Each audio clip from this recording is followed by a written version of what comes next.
Страхотно. Разкажи малко повече за самите джанти, тъй като мисля, че те са един от хайлайтовете на колата. Да, самите джанти, както казах, са японски.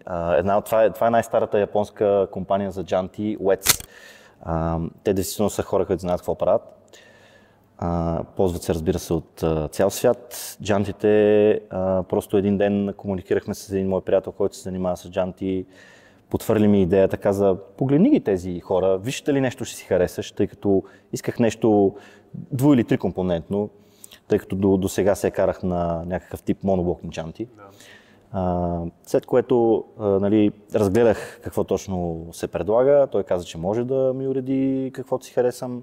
Харесах въпросния модел, поръчахме го, в крайна сметка малко повече ги чакахме, но това няма значение, абсолютно си струваше. Да, просто паснаха много добре на колата в състоянието, в визата, в която е. Паснаха много добре, смятам, и това за мен е много наистина хубава джанта. Какви са точно параметрите на самите гуми и на самите джанти, за да има точно тази визия? Така, значи, на самите джанти параметрите са 19 по 9,5 с ET18. И отпред и отзад.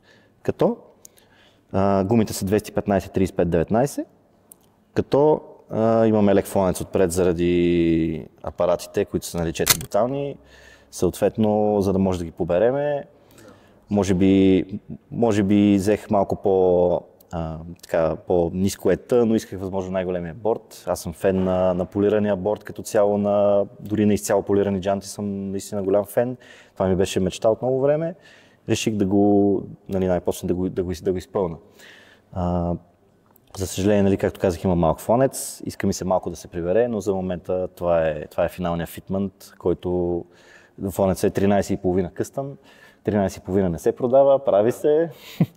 Това е абсолютният минимум, който позволява апарата да мине джантата. Абсолютно, да. Нищо друго.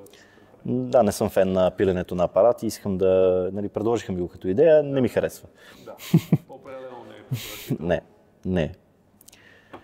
То ти казваш, че и спирачките също отпред Golf идват с 4 бутални? Не, това са оригинални спирачки от Seat Cupra R, 1.8 турбо, което е. Пасват абсолютно без никакво преправяне, взимате само апаратите, дисковете, които са на въпросния модел и маркучите към тях, абсолютно нищо друго не ви трябва. Да, трябва нещо да изпълва тази джанта, че с толкова спирачки силно. Да, тук са 323, малко по-добре, не е най-добрият вариант, но ако искате да имате голям борд и големи спирачки, нещата не се получават много, ако нямате раздувки. В този случай, между другото, ако минеш пък на още по-голями спирачки, като диаметър и апарата го изместиш още навънка, ти тогава реално погледнато спицата, както минава по-навън, по-извън джанти, тогава реално може да махнеш и фланеца реално. Значи мерихме с 18Z, което е един от така по-големите апарати. Това е на доста модели, на Q7, на Porsche Cayenne.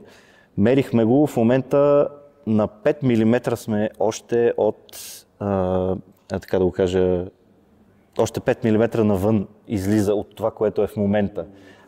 Което 5 мм може да не са много, но в този случай са много.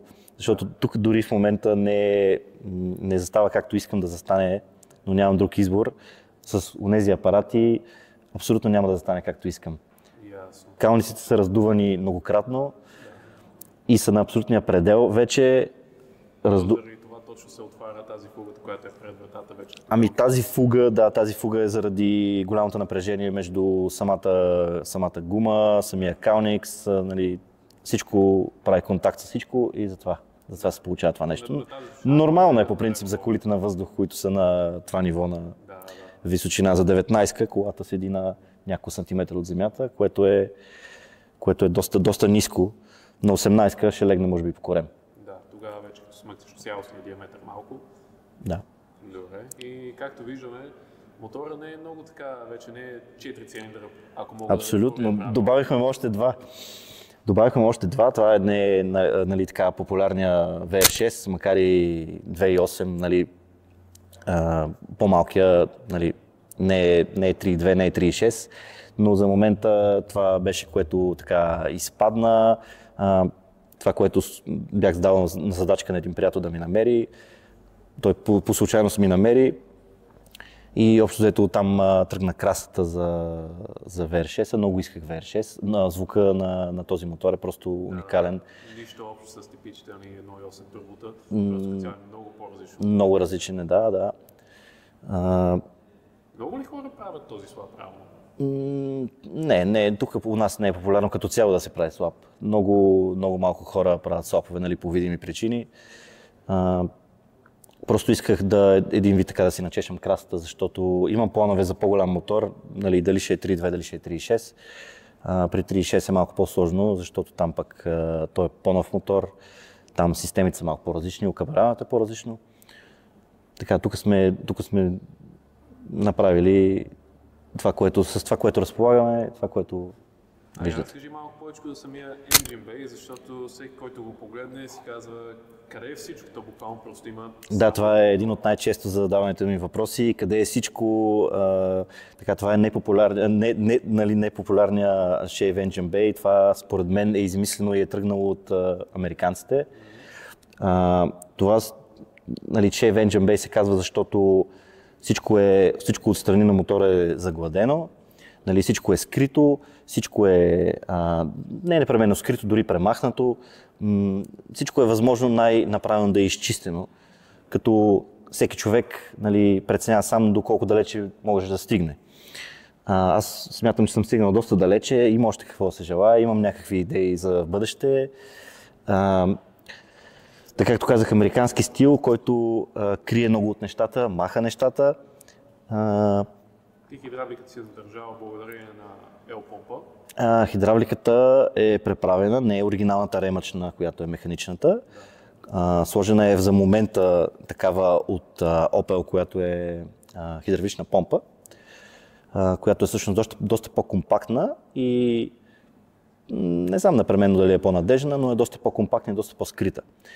Което за мен беше като плюс и като бъкет лист, защото стоковата хидравлика минава по такива места, по които наистина се вижда, не е особено привлекателна. Да не говорим, че нали, тук е малко спорно, но може да се извади някаква мощност, тъй като нали, то пак казвам относително, защото да, махаме ремъчната хидравлика, но пък добавяме натоварване на алтернатора. Сега нали, алтернатора е апгрейднат с доста по-голям, както и кабелите са апгрейднати, нали, това е задължително, защото на апгрейднете ли кабелите, все едно нищо не правите. Тя трябва да се предава, този ток трябва да се предава по-бързо и... То друго, ти си премахнал една хубава екстра и нещо, което повечето хора бих казали, че е абсолютно нужно. Климатика малко се изпарил, но обаче и парното си премахнал. Да, значи това е, да, може би повечето хора не биха го направили, но за мен това е кола, която карам наистина само лятото и много малко. Да, бих казал, че не е много приятно да няма климатик, но имаше вариант да се преправи климатика, да е малко по-скришен и да съществува, но на тази конкретна кола реших да го премахна изцяло, като доста место освобождава за самия краен вид на автомобила. Така, парното, да, махат се абсолютно всичките маркучи, премахва се компресора, дори в момента кутията няма HVAC кутия, защото няма и парно. Единствената причина, която да беше останала HVAC кутията вътре, беше защото още имах парно, което се двоумях дали да го махна или да остане. Нали, както казах, колата е лятна, не се кара зимата, абсолютно... В крайна сметка реши, че и парното не ти е нужно. Парното не ми е нужно, имам един подвиг на седалките, който ме нали, устройва като крайен вариант, ако случайно нещо е по-студено, но не е нещо, кой знае какво. Колата достатъчно топли душата. Абсолютно, да. Иначе нещо друго, което да сеш, което е малко така по-специфично. Ти каза, че е малко по-специфично нещо, което е по-специфично от към мотор е, че тези мотори по принцип са с една бобина и 6 кабела, които отиват към нея. Нали, стандартно за периода на време, когато са създадени, още от предходния Golf 3. Така, тук сме направили 6 индивидуални бобини, като от два капака се наложи да направим един, което наистина е малко играчка, но се повече задобрявам, защото вече няколко път съм го правил. И колата е доста по-привлекателна и бих казал, че работи доста по-добре. Да, наистина е нещо много важно, което Да. повече хора го пропускат. Да, това е нещо много важно. Също така, нещо, което мога да вметна, колата с апгрейднати водни фланци и AN маркучи, защото, както знаем, вага всичките маркучи и пластмасови фланци, които има по някое време, рано или късно. Това не е въпрос дали ще се случи, това е въпрос кога ще се случи. Всичките гърмат, всичките се чупат, не трябва да ги гледаш накриво. Общо взето, да, тук всичко е апгрейднато, шанса нещо да стане е наистина много минимален. Да, стига маркучите и всичко да направим като хората, не е като пластмасови фланци, както Абсолютно, да. Гледаш ги накриво и дишаш малко по-грешно и Да. той вече се пука. Да. Това май като цяло важи за повечето, не само за вага, но... Да, имам конкретното наблюдение, да, тук.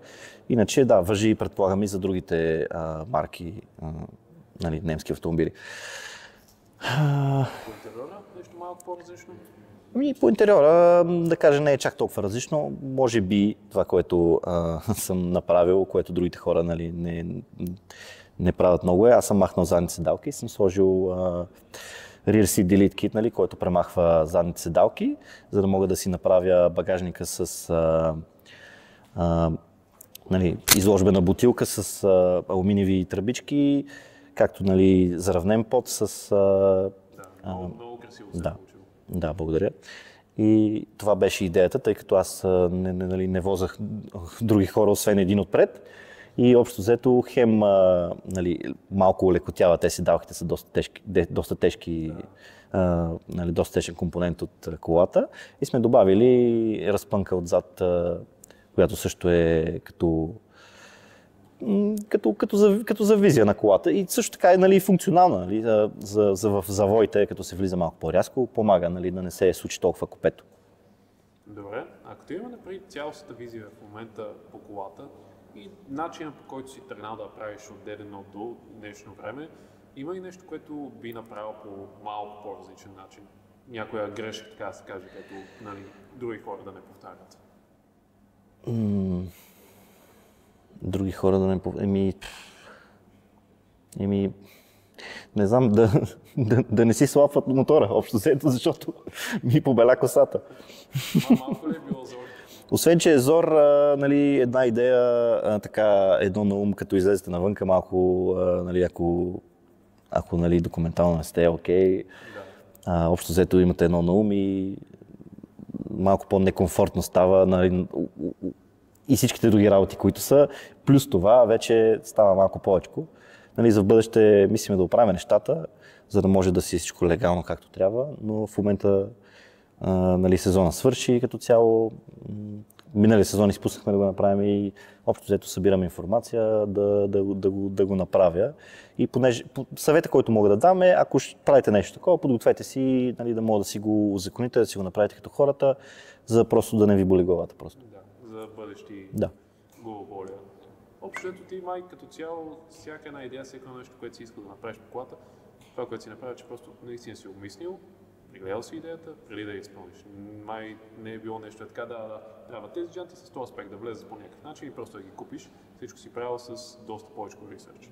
Значи да, наистина правил съм много съм търсил за какво ли не, като цяло за мотора, особено там това не е нещо, което започваш и знаеш как да го направиш. Да. Това е нещо, което съм го гледал с месеци, безсънни нощи, буквално четене, гледане, запознаване с една всяка система, как работи, кое може, кое не може, кое как може. Общо взето, погледнати са разни варианти, нали, погледнал съм различни варианти, спрял съм се на един, който е окей за мен, по начина, по който аз искам да изглежда, защото то може да се направи по друг начин, не е само така. Да, и вече като толкова много си научи по тази платформа, предполагам, че няма проблем някой, ако има някакви по-конкретни въпроси, кое как си постигнал, да ти пише.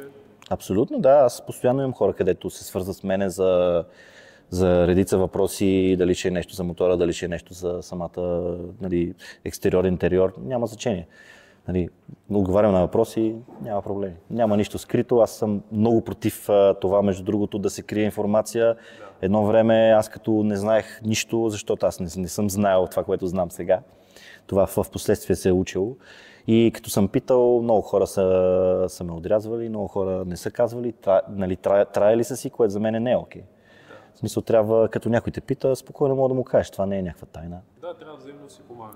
Трябва това е цялата идея. Аз съм винаги за това да се помага на хората, без значение, дори да не е тази марка, няма значение, просто трябва да се помага. Хора сме, аз не съм знаел, другия човек не знае, той ще научи, той ще каже на друг и така.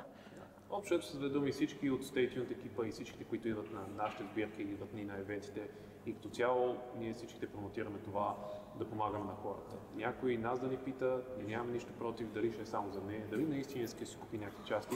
Ако ние не знаем отговора, веднага ще го ориентираме към някой, който вече е минал през тези неща, така че ако искате на нас да ни пишете с каквито въпроси и даже и на Крис, директно може да му пишете, ако имате нещо специфично за голф. Пък ако ви трябва частите, вече дали той ще ви помогне и ние ще ви помогнем. Всички искаме да стигнем до една и съща цел. Абсолютно.